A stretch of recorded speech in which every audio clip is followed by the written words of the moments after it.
right, my friends, hello. Hello. So I want to start off with a few questions. And I know a lot of other presenters have already asked you questions. And they've been kind of hard questions. But the questions I'm going to ask you are very, very simple. And I promise you'll be able to answer these. All right, are you ready for your first one? Okay. Your first question is, you don't have to answer out loud. Are you having a good day? Okay, you got your answer? All right. My second question for you is, why? If you're having a good day, why are you having a good day? Or if you're having a bad day, why are you having a bad day?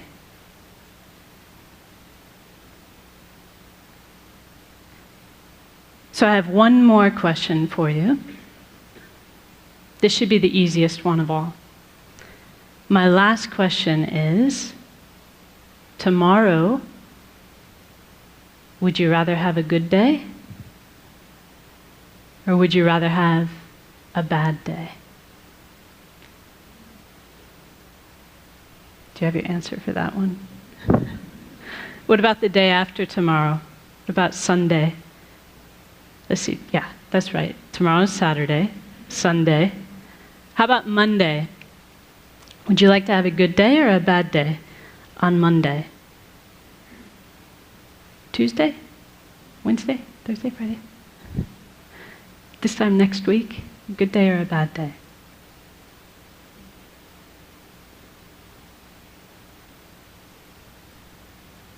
So that last question, like I said, is probably the easiest one for us to answer.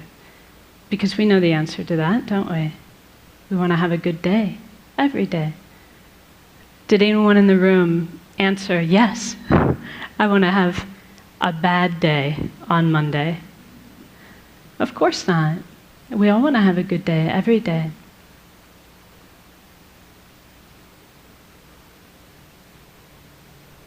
So this is really speaking to the type of happiness that we all wish for in our heart of hearts.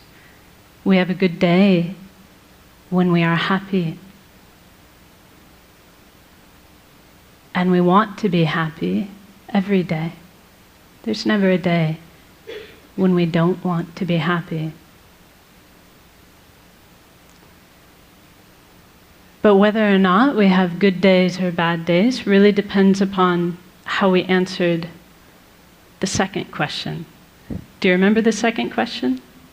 What was the second question? Why? Why am I having a good day? Why am I having a bad day? So one thing that my teacher says, his name is Kelsang Nyema, and he says that much of the time our mind is like a balloon in the wind, blown here and there by external circumstances. Do you know that feeling?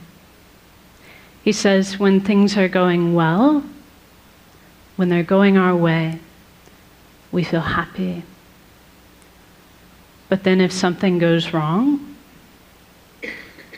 for example, he says if we're forced to work with a colleague that we dislike. But I'm sure none of you have colleagues you dislike, right?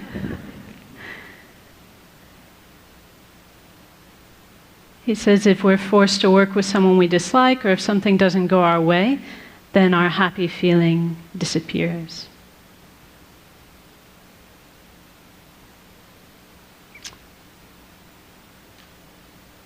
So as long as our answer to the question, why am I having a good day, or why am I having a bad day?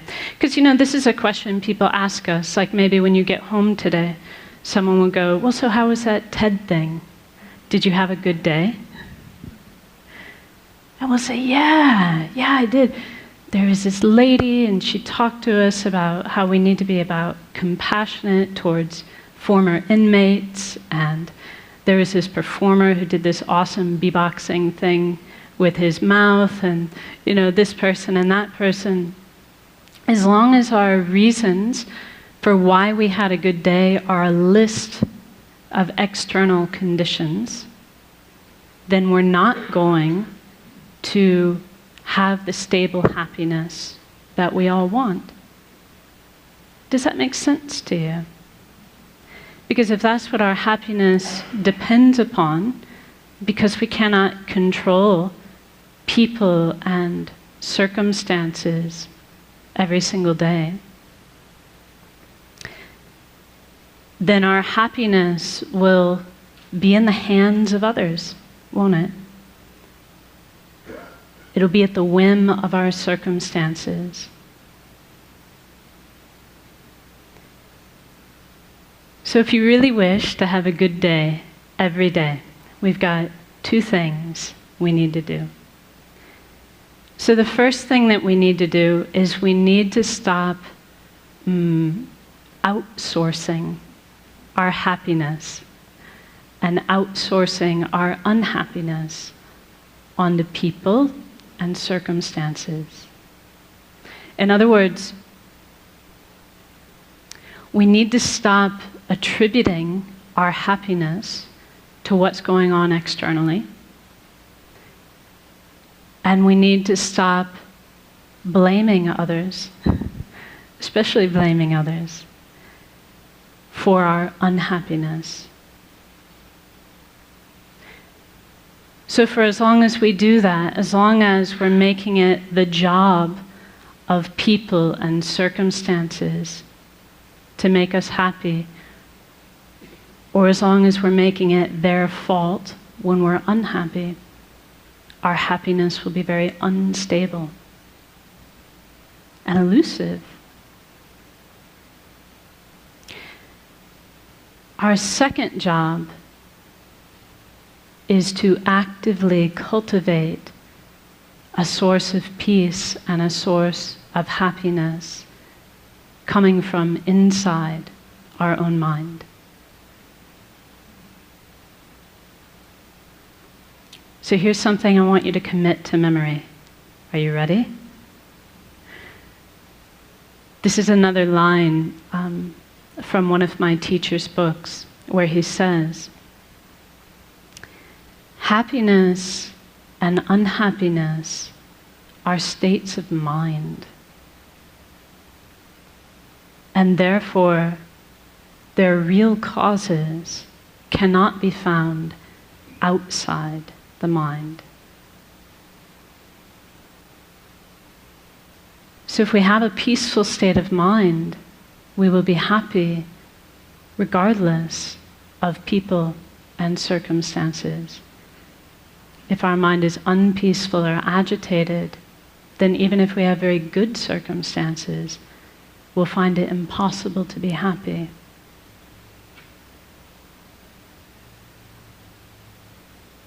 So in other words, it's not what is happening that is making us happy or unhappy. It is how we are responding to those things that determines whether we are happy or unhappy. It is what our state of mind is like that determines our happiness or our unhappiness. So how are we going to do this? So we can all understand this. Like intellectually, it's not rocket science, is it? It's not hard to understand. And maybe to a certain extent, as I tell you these things, you're like, yeah, I knew that already. I knew that already. But how do we actually do it? How do we actually cultivate this stable peace of mind that we can rely upon regardless of the external circumstances? So this is really where meditation comes into play. And I would say I would need a whole other TED Talk, hint, hint, in order to really do the subject of meditation justice. But for our purposes today, we can say that meditation is a mental action. It's the mental action of concentrating on a peaceful, positive state of mind. If we do that, if we concentrate on a peaceful, positive state of mind, then we can say we're meditating. Whether that's like this, right? See, actually, you don't know if I'm meditating or not, because I could be thinking about my grocery list.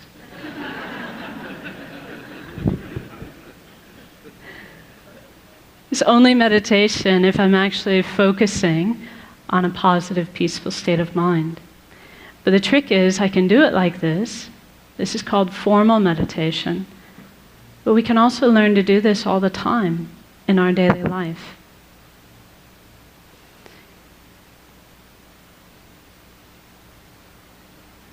So see, here's a perfect opportunity.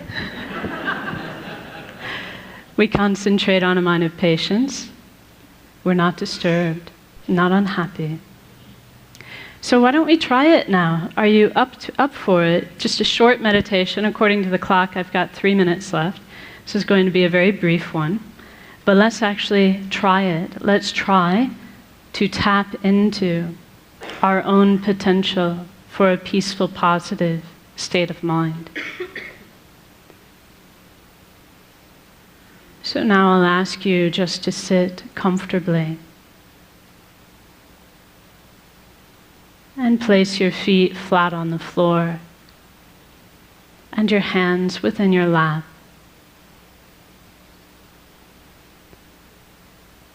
And then you can lightly close your eyes and become aware of the sensation of your breath at the tip of your nose.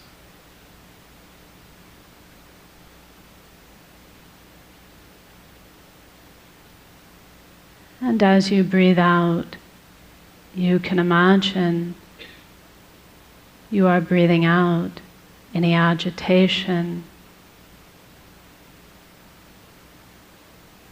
any mental busyness,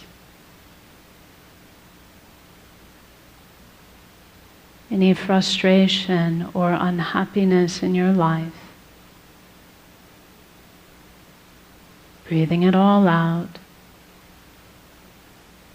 like dark smoke.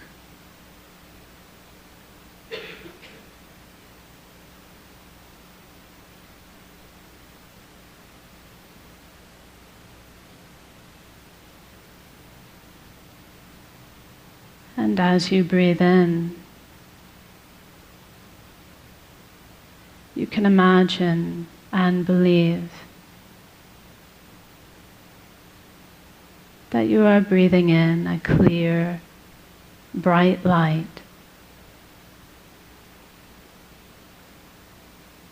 which is the very nature of inner peace.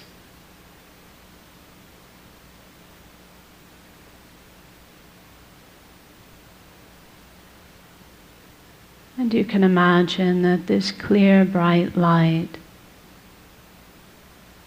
fills your entire body and mind.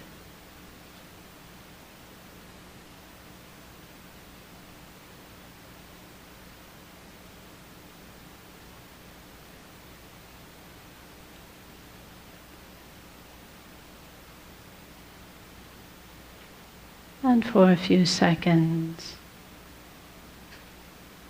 simply enjoy this inner peace coming from within.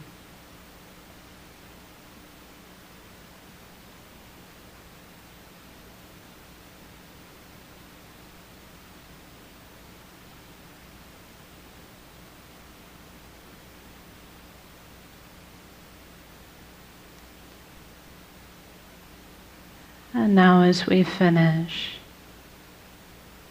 just be determined to bring this inner peace with you into the rest of your day to benefit yourself and others.